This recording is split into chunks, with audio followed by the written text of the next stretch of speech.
This is the U.S. Report with James Morrow. Good evening and welcome to the program. Coming up tonight, Joe Biden uses his State of the Union report not to report to Congress, but to make a big old pitch for re-election.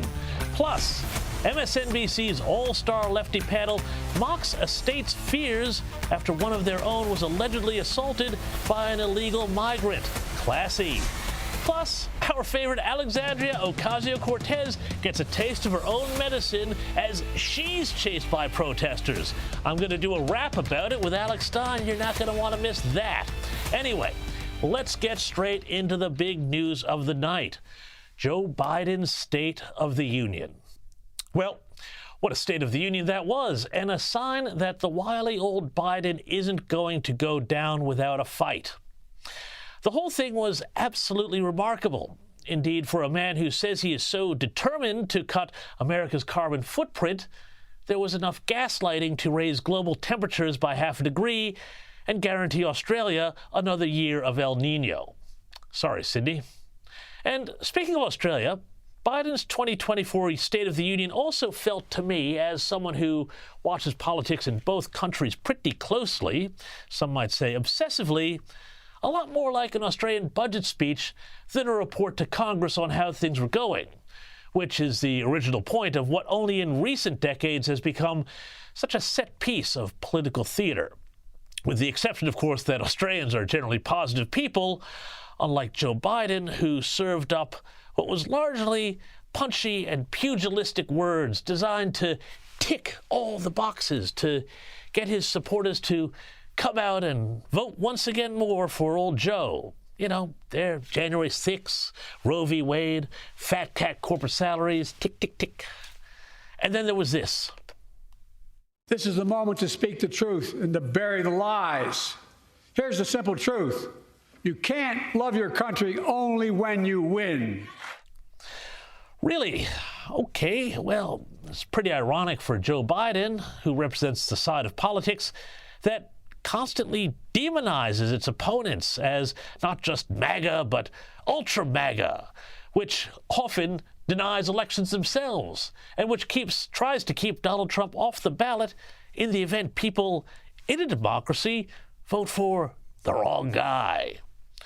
This sort of demonization was on show during the speech when Steve Nikolai, whose Marine son was killed in Afghanistan, heckled the president, yelling phrases like 13 Marines at Joe Biden, a reference to the 13 Marines who were killed in the botched withdrawal from that country.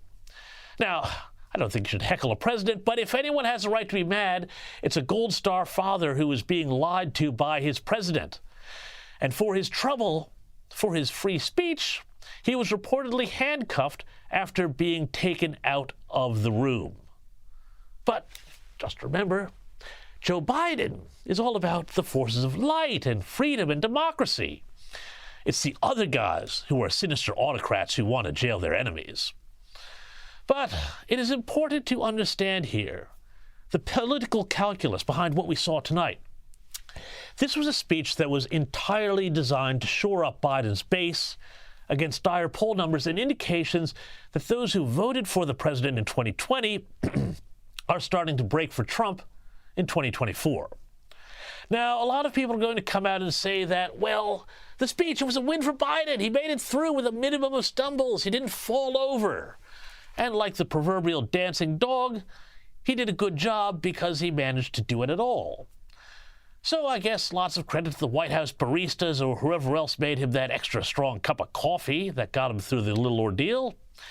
He made a big pitch for his performance on the economy and on uniting America versus those nasty Republicans, pivoting from Ukraine to the Jan 6 riots to claims the 2020 election was stolen, to the great problem of shrinkflation. And there was a lot of arguing with Congress over, well, all sorts of things. In November, my team began serious negotiation with a bipartisan group of senators.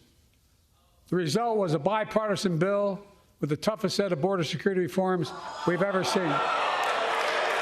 Oh, you don't think so? Oh, you don't like that bill, huh? That conservatives got together and said it was a good bill? I'll be darned. That's amazing. That bipartisan bill would hire 1,500 more security agents and officers, 100 more immigration judges to help tackle the backload of 2 million cases, 4,300 more asylum officers, and new policies so they can resolve cases in 6 months instead of 6 years now.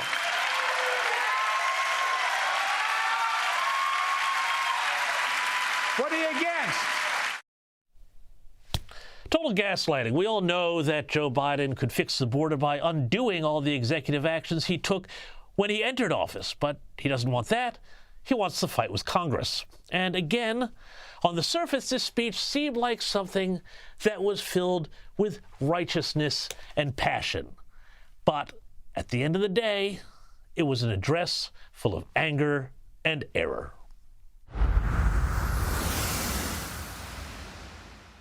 Well, let's take a deep dive into what was said tonight in the State of the Union with our marvelous expert panel. Tonight we've got Sky News Washington correspondent Annalise Nielsen and Brianna Lyman. She's the elections correspondent at thefederalist.com. Now, let's go to both of you two here. There's so much to talk about. First of all, I want to get general impressions of the speech. Annalise, what did you make of what Joe Biden had to say and how he said it? I think the how he said it was really interesting here because I think we were all watching to see if he could hold up for this hour. We've seen him have a lot of public stumbles, fumbles in recent weeks and months, and there's been a lot of questions around his mental fitness. And this isn't just media speculation. This is, I can tell you, in the polls, it's been a constant feature, and also when we've been out and about talking to ordinary Americans. And I think on that measure, he did fare pretty well. I think if we saw this Joe Biden all the time, there wouldn't be doubts and questions and concerns around his mental fitness. But by the same token, we also saw a pretty feisty Joe Biden. There was a bit of back and forth. And I think while he did ad-lib at a few points, I think when he was asked about Laken Riley, this 22-year-old student from Georgia who was kidnapped and murdered, a man's been charged with those alleged crimes. And he is someone who walked over the border from Venezuela. So this has become a real flashpoint in the immigration debate. I think that was a particularly poorly handled response that he didn't need to do. So I don't think that's going to play well for him at all. But when it comes to enlivening his base, I think that speech is going to give Democrats a lot of reasons to say, hey, everything's fine. Yeah, so Brianna, I mean, it seemed to me watching that what was not said was just as important as what was said. I mean, as I think Annalise said, this is very much a campaign speech, but also in the way he framed a lot of issues, I think he's got a lot of attack lines that he's opened up for the Trump campaign around the economy, around the border, and so much else. Brianna, is that your impression as well? Yeah, President Biden unfortunately shot himself in the foot with this speech. You know, the Constitution says that from time to time, the president will give an address on the State of the Union. And all President Biden had to do was get up on that stage and say to the American public, look, I know the State of the Union for you Americans. I know you can't put food on the table. I know gas prices are rising again. I know you cannot afford to pay your rent. I hear you, I understand you, and I'm going to work to address those problems. And instead, he gave us a perception that he's just completely divorced from reality because he got up there and lectured Americans about how great this economy is. And so many Americans who are dissatisfied with Biden, especially independent voters, they cite the economy as one of their biggest concerns. And tonight, Biden proved that he will not be able to address the issues that are plaguing the economy in the next few months, in the next 4 years, because he can't even acknowledge that they exist. Well, indeed. And I mean, I think a lot of what we saw, and we'll talk about that in a moment, was a lot of promises to spray money around the economy. But that, of course, has its own problems. But I want to come back to this issue, Annalise, that you mentioned before, the fight between Marjorie Taylor Greene, who was wearing a MAGA hat and yelling out during the speech, calling on Joe Biden to say Laken Riley's name. And he couldn't even quite manage her name properly. Have a listen to this. Not really.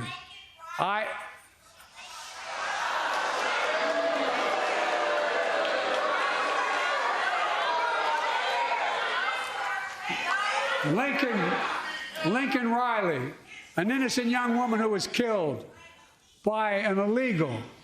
That's right. But how many of the thousands of people being killed by illegals? To her parents, I say, my heart goes out to you, having lost children myself. I mean, Annalise, this was all over the shop. He called her Lincoln Riley. I'm already seeing a lot of Republican Twitter accounts make a big deal about this. And then he used the I word, illegal, which, of course, is anathema to people on the left. Yeah, talk us through a little bit more about just how badly this particular bit of the speech landed. Well, I also didn't quite understand the point he was trying to make when you say, well, thousands of illegals are here, and it's so that what the perception is that because the murders haven't gone up incrementally with the thousands of illegals here that this is okay.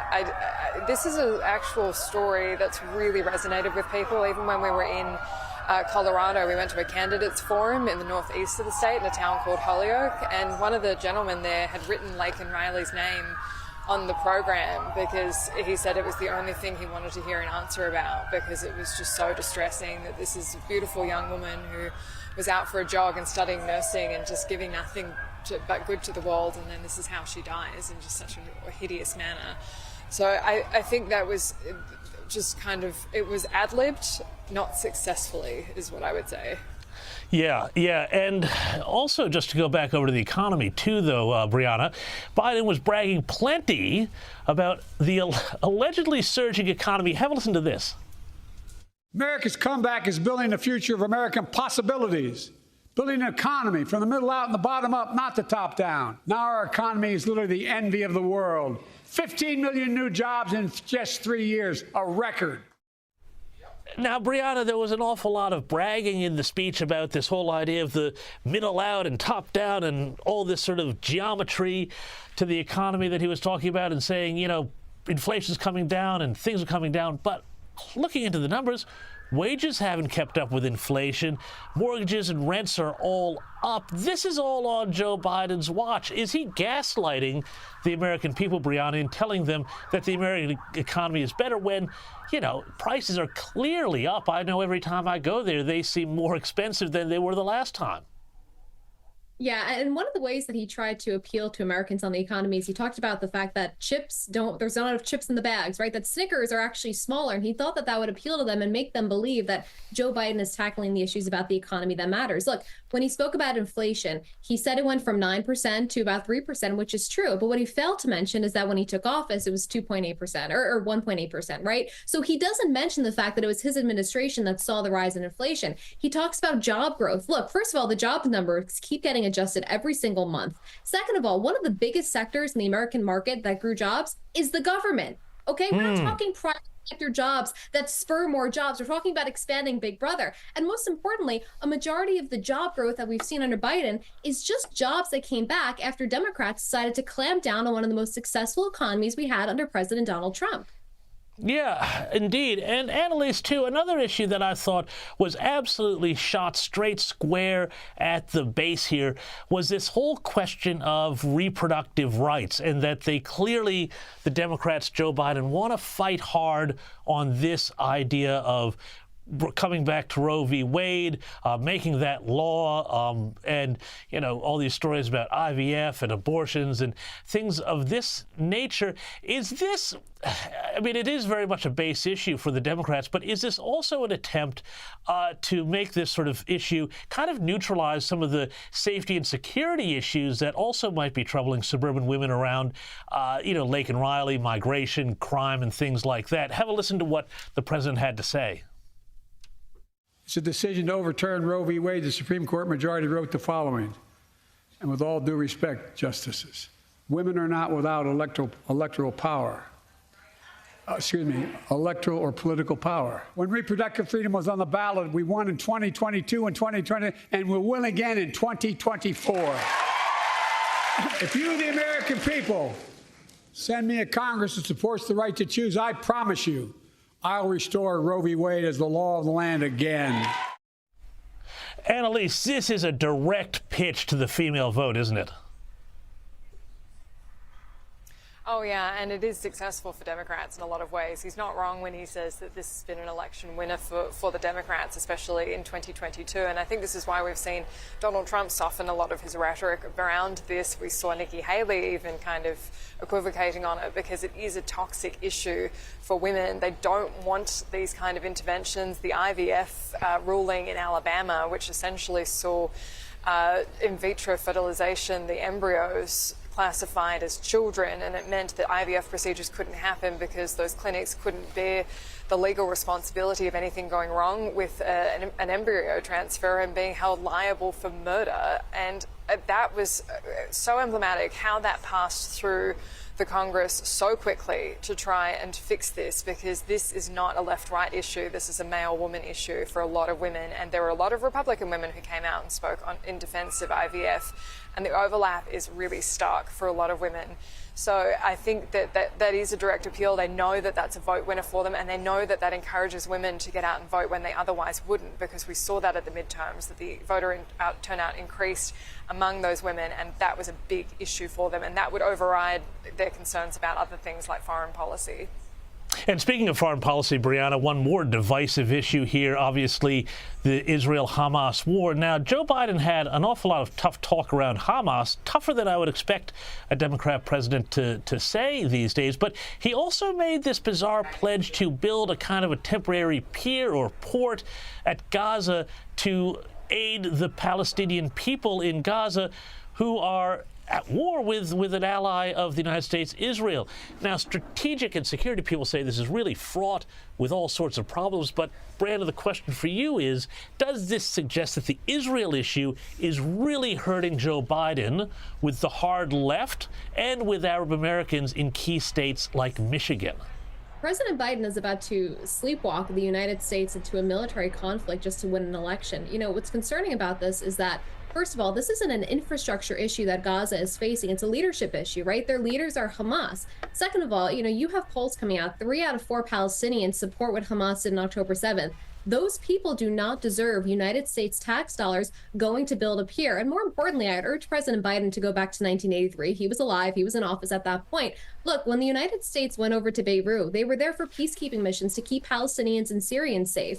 And you had Hezbollah terrorists blow up the barracks. They killed, 241 Marines, U.S. Marines, because the terrorists said, look, if you're on our land, we don't care what you're doing here, you're going to be killed, right? And so the fact that we're going to put a pier there, and even though Biden says there's not going to be boots on the ground, he also told us the Afghanistan withdrawal was going to go, smoothly and fine. Yeah. And we lost wounds.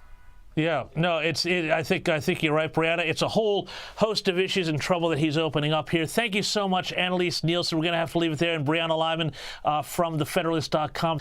Let's move on to get some of the Republican reaction to the speech with former White House Chief of Staff and Senior Advisor of Bondi Partners, Mick Mulvaney, and also his reaction to Biden's State of the Union address.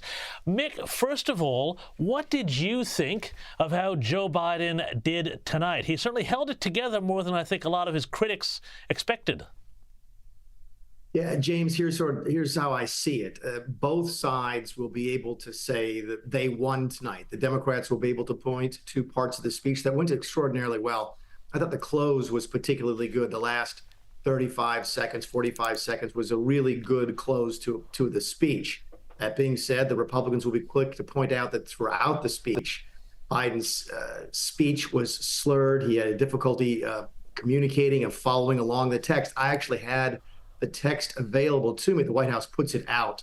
And so I was able to follow along in the text. And if you were following the text and listening to the speech, sometimes Biden was nowhere near where he was supposed to be. And the Republicans will figure that out as well. So it will go to that. The Republicans will say it proves that he's too old for the job and not up to it. And the Democrats will say that it certainly proves that he is absolutely ready. Here's the one thing I think the takeaway that I've got tonight is that the Democrats who are talking about replacing Joe Biden will have a very difficult time making that case tomorrow. Biden did well enough tonight to put a lot of that discussion to bed for now.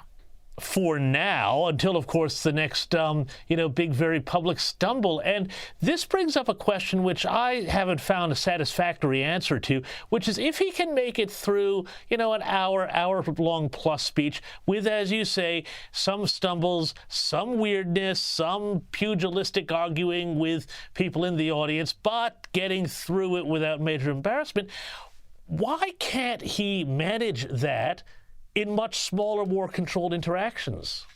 It's a really good question, and there's a really good answer, which is that you are not going to get more controlled than this. They probably cleared his schedule for the last 48 hours. In fact, the White House put out his schedule the last couple of days, and he had a very, very limited set of activities. So he's been resting the whole time. You can't do that every single day. You can't sort of say, well, I'm only going to speak once every 4 days as the president of the United States. So you do not get more controlled than that. Well, I shouldn't take that back. There's one other time, which is when you go to overseas and speak with another foreign leader. That's more controlled than this, but that's about it. So if he can do this, fine. But he's got to figure out a way to also be the candidate, Joe Biden, who can go into a room of voters and say, hi, vote for me. And no one thinks he's there right now. Yeah, and Mick, I mean, you've worked campaigns, I've covered campaigns. That is every day seeing people at multiple events. It's very wearying, very tiring, even if you're reasonably fit. But let's talk about the Republican side of this. Traditionally, the opposition side always has somebody come out and give an opposition response speech. And tonight that was delivered by Britt, who I believe is the youngest Republican woman ever elected to the Senate. Here's a little of what she had to say. The country we know and love seems to be slipping away, and it feels like the next generation will have fewer opportunities and less freedoms than we did. I worry my own children may not even get a shot at living their American dreams. My American dream allowed me, the daughter of 2 small business owners from rural Enterprise, Alabama, to be elected to the United States Senate at the age of 40. The true, unvarnished state of our union begins and ends with this. Our families are hurting. Our country can do better. Mick, tell us a bit, who is Britt and these very sort of kitchen table homey optics that they're going for with a speech that really had, kind of a very sort of homey sort of feel to it. What are they going for here? Yeah, I'm not really sure. Britt is a very talented woman, a very capable senator. She's been in Washington, D.C. for a long time, very sharp lady. I'm not sure this speech landed very well tonight, James. But again, maybe, I'm a 56-year-old white male. Maybe I wasn't the target. If the target audience was suburban white housewives, maybe it's going to go over better than it did. But that breathless sort of delivery, I'm not sure it was as well received. And as you know, as a student of American politics, the response to the State of the Union is sort of an ash heap of people that sort of we thought were rising stars that turned out not to be. Bobby Jindal's career sort of began and ended here. Marco Rubio had very famously burnt out or flamed out on one of these speeches. Joe Kennedy also had a miserable experience. I'm not sure this helped Britt raise her national awareness tonight, and I'm not sure it provided a very effective response. Yeah, no, Mick, I'm afraid I have to agree with you there. Just quickly, though, before I let you go, it's not all State of the Union news.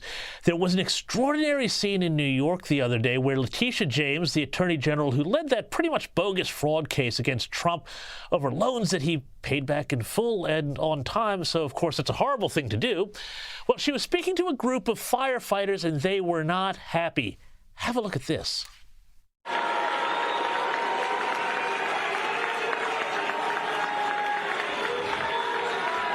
Come on, we're in a house of God. And Chief Hodgins for that recognition. Now, this is really interesting to me because this is in the heart of Democratic New York. I'm wondering, Mick, has the lawfare strategy against Trump, the sheer unfairness of that, gone too far? Oh, sure it has, James. I just don't think it's going to change any political outcome. She was speaking to first responders. This is one of the few bases of support that Donald Trump has in the big northeastern cities. So firefighters, policemen are very much drawn to Trump's message on law and order. And they push back against exactly folks like Letitia James, who's, of course, made a name for herself, not only by attacking Trump, but by letting other criminals go. relatively scot-free. So the response doesn't surprise me. I'm glad it's getting some attention, but I cannot imagine a circumstance under which someone like Letitia James or the Democrats lose their jobs because of this. The Democrats are out of control. They can't stop. Trump derangement syndrome is real, and there's booing from firefighters that I think is going to change that. Mick Mulvaney, we're going to have to leave it there. Thank you so much for your time on this exciting State of the Union night, Mick Mulvaney. Now, with that, I think we can say the 2024 presidential campaign is officially off and running. And of course, that means campaign ads. Check out this new spot that just dropped from the Trump camp. It's a lot more slick than some of their previous very entertaining efforts, and it takes dead aim at what we might be facing Americans in the event of a Joe Biden presidency.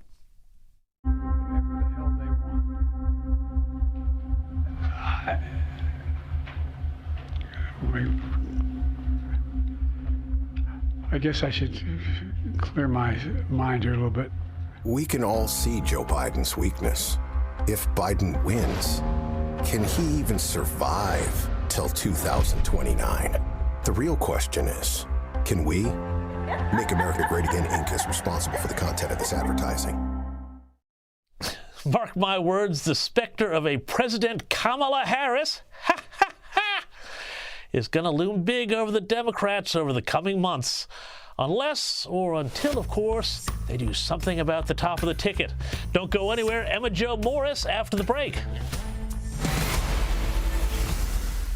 Welcome back to the program. Well, tons more to get through besides the State of the Union, and in a moment I'll be joined by the great Emma Jo Morris. But first, I gotta show you this here. And tell you what, the woke left media is going full Soviet. Now, hell, full North Korean, trying to convince us that Joe Biden is actually the kindest, bravest, warmest, most wonderful, and totally with it human being they've ever known in their life. Here's MSNBC's Joe Scarborough going for Oscar Gold, telling us how absolutely mentally together Joe Biden really is behind the scenes. Have a look. But I undersold him when I said he was cogent. He's far beyond cogent. In fact, I think he's better than he's ever been. Intellectually, analytically, because he's been around for 50 years. And, you know, I don't know if people know this or not, Biden used to be a hothead. Sometimes that Irishman would get in front of the reasoning. Sometimes he would say things he didn't want to say. This is, and I don't really, you know what, I don't really care. Start your tape right now, because I'm about to tell you the truth. And F you if you can't handle the truth. This version of Biden, intellectually, analytically, is the best Biden ever. Seriously, I mean, I don't know where this wildly competent, thoughtful, articulate Joe Biden, who's got 5 games of chess simultaneously on the go in the Oval Office, is, because more often than not, this is what we get.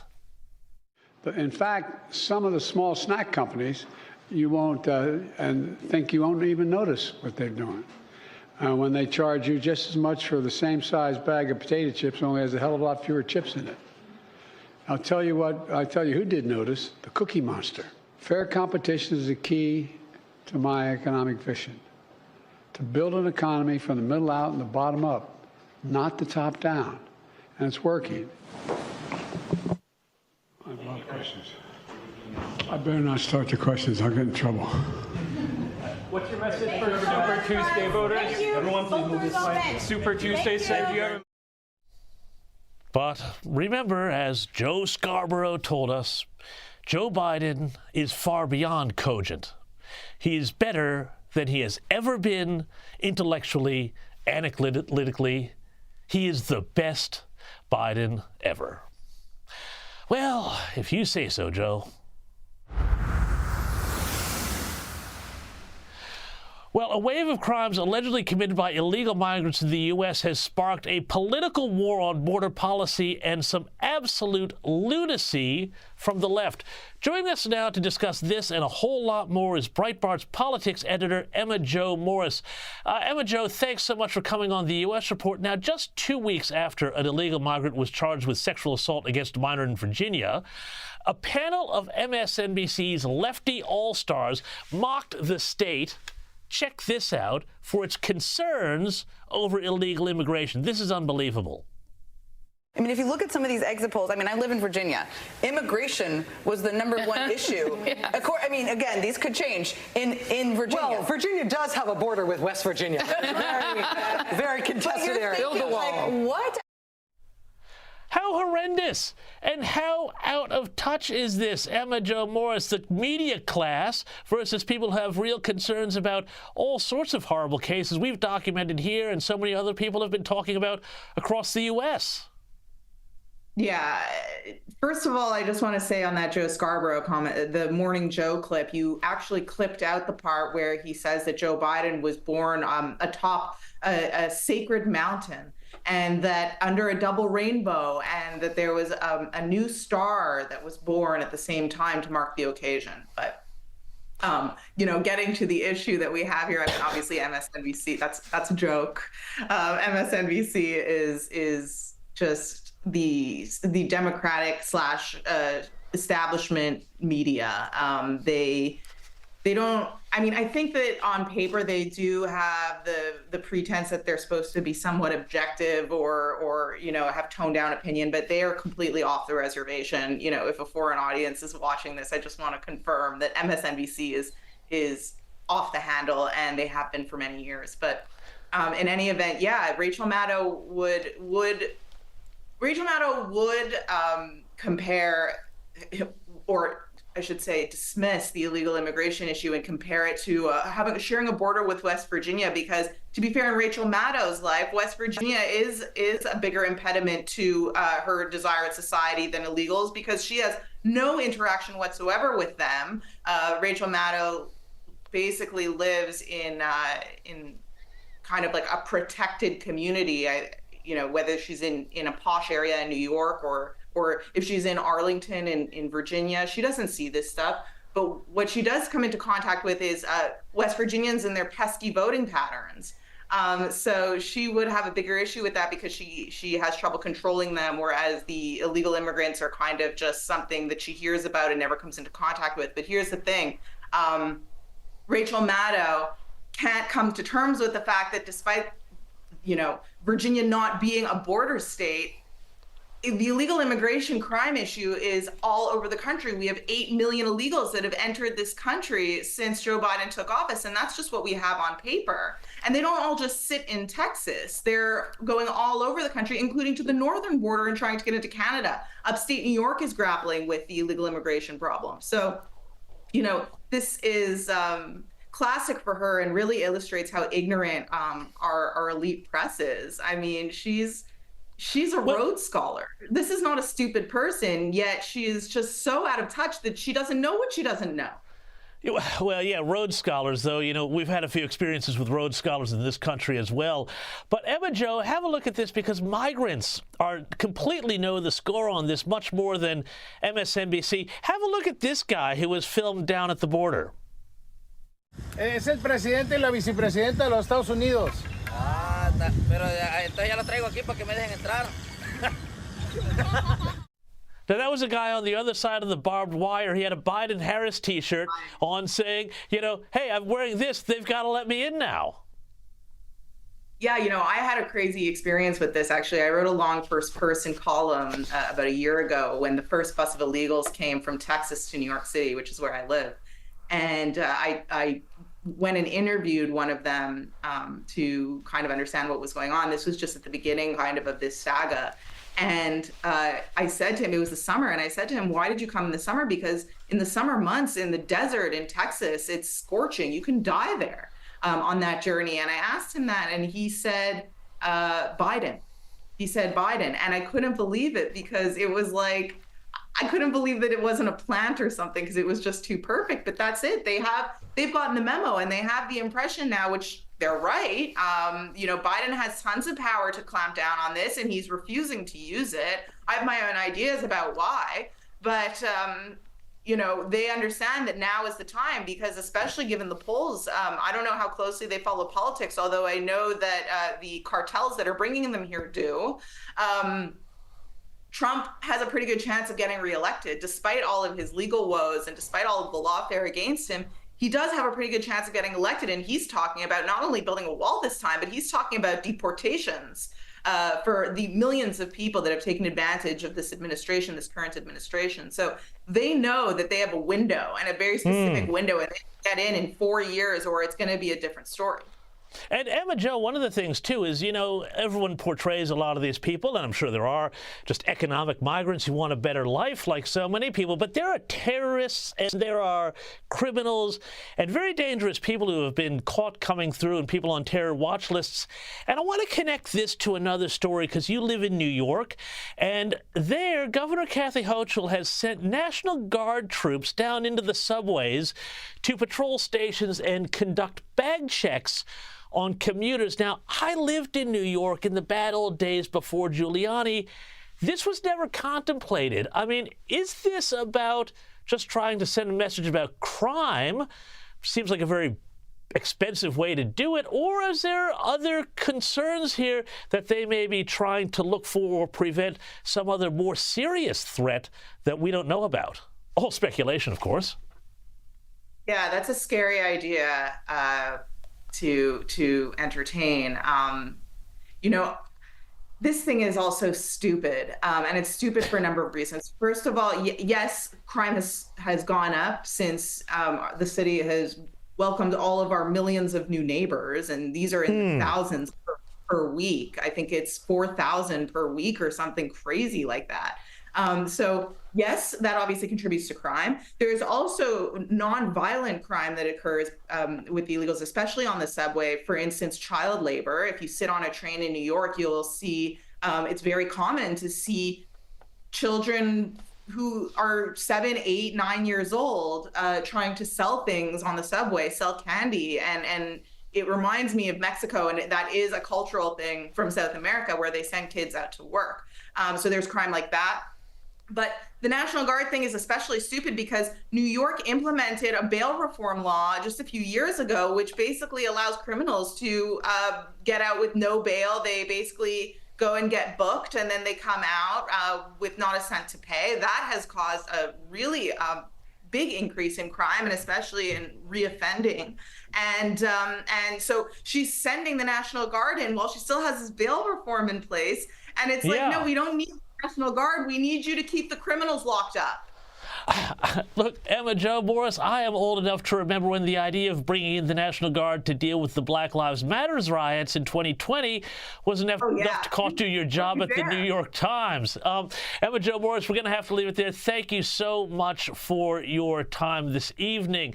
Now, Alex Stein's going to join us after the break. But first, let's have a little look at how a MAGA congresswoman deals with the biased BBC. Here's Marjorie Taylor Greene, and what starts off as a quiz about whether she'd like to be Trump's VP suddenly goes into orbit. Have a look. I support President Trump in any way he'd ask me, but I can assure you it won't be Nikki Haley. And can you tell me why so many people that support Donald Trump love conspiracy theories, including yourself? He seems to attract lots of conspiracy theorists. Well, let me tell you, you're a conspiracy theorist, and the left and the media spreads more conspiracy theories. We like the truth. We like supporting our Constitution, our freedoms, and America first. So what about Jewish space lasers? Tell us about Jewish space lasers. No, why don't you go talk about Jewish space lasers? And really, why don't you off? How about that? Lasers, lasers, lasers. Where have I heard of these things before? It's in essence a sophisticated heat beam, which we called a laser. Ah, lasers. Oh, yeah. Thanks for the explanation, Dr. Evil. Alex Stein, after the break.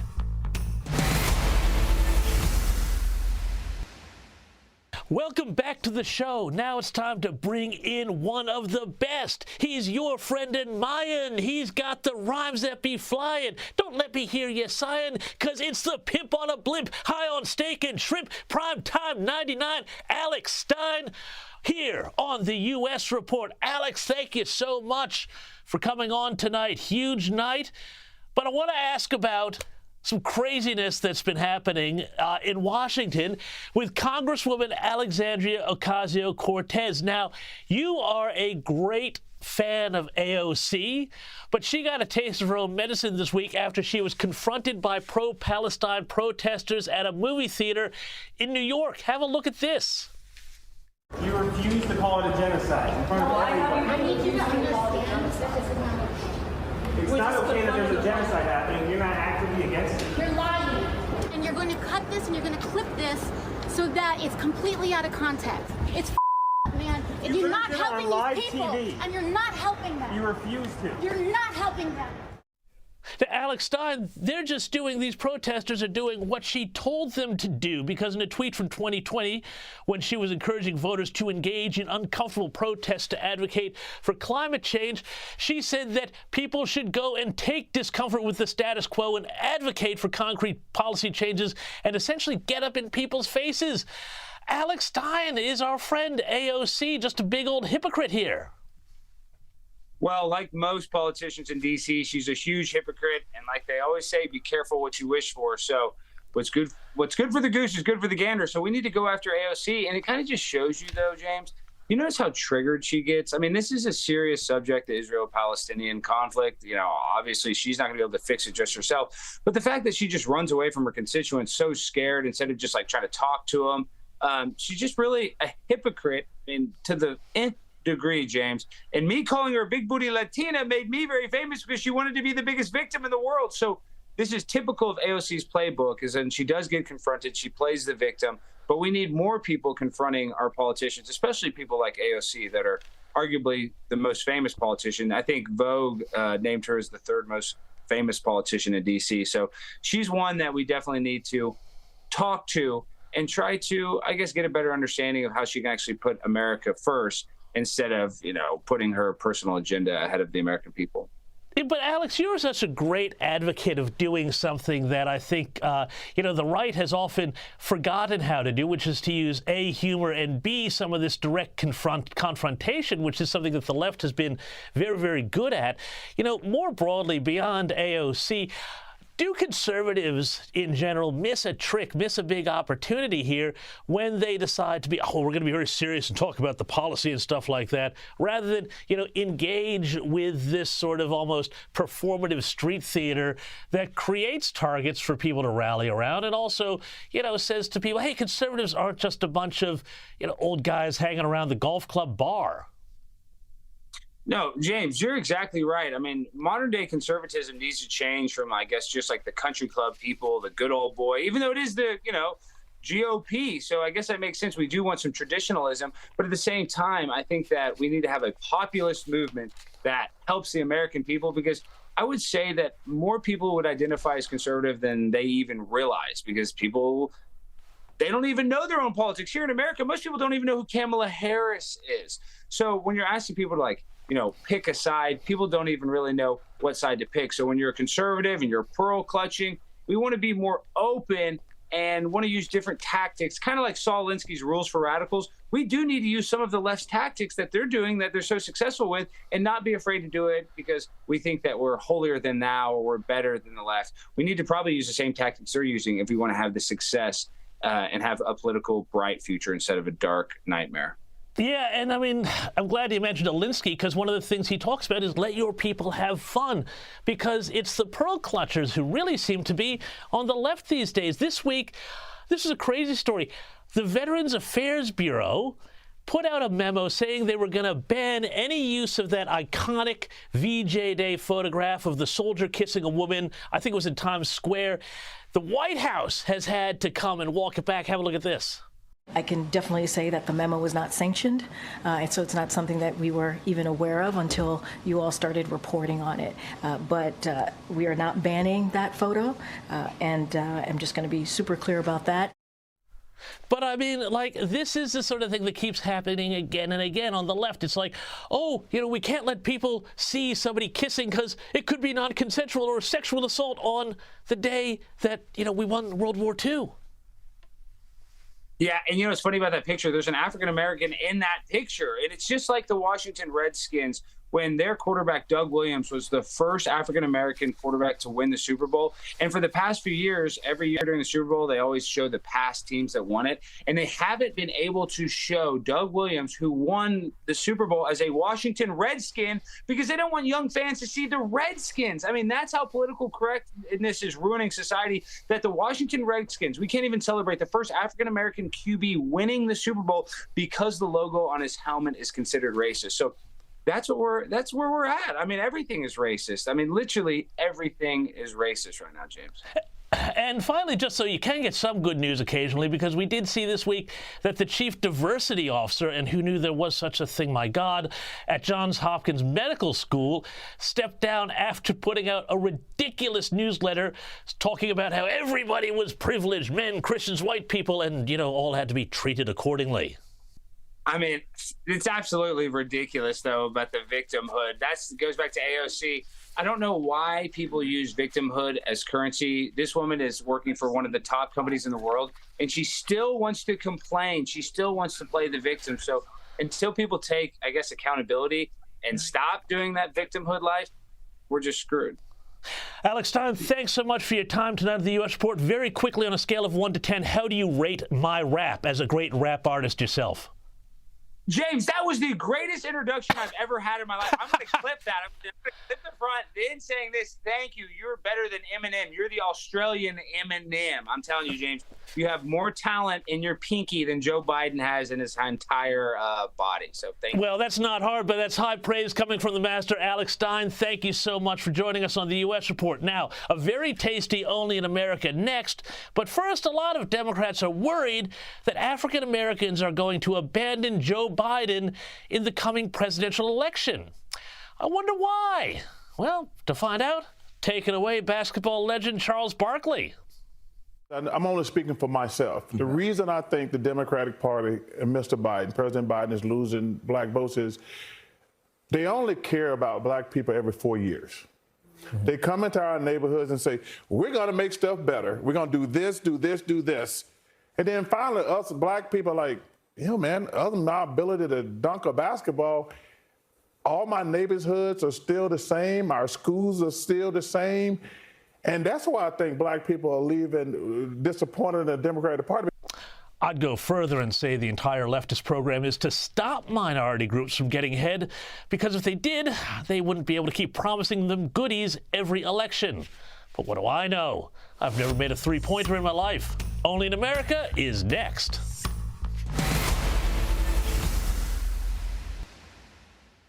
Welcome back to the program, and if that hasn't been enough for you, now it's time for a little segment we like to call Only in America.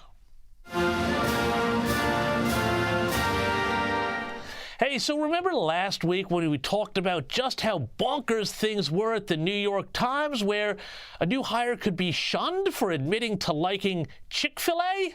Of course you do. Well, things have gotten even worse at the New York Times, as this Babylon Bee breaking news report reveals.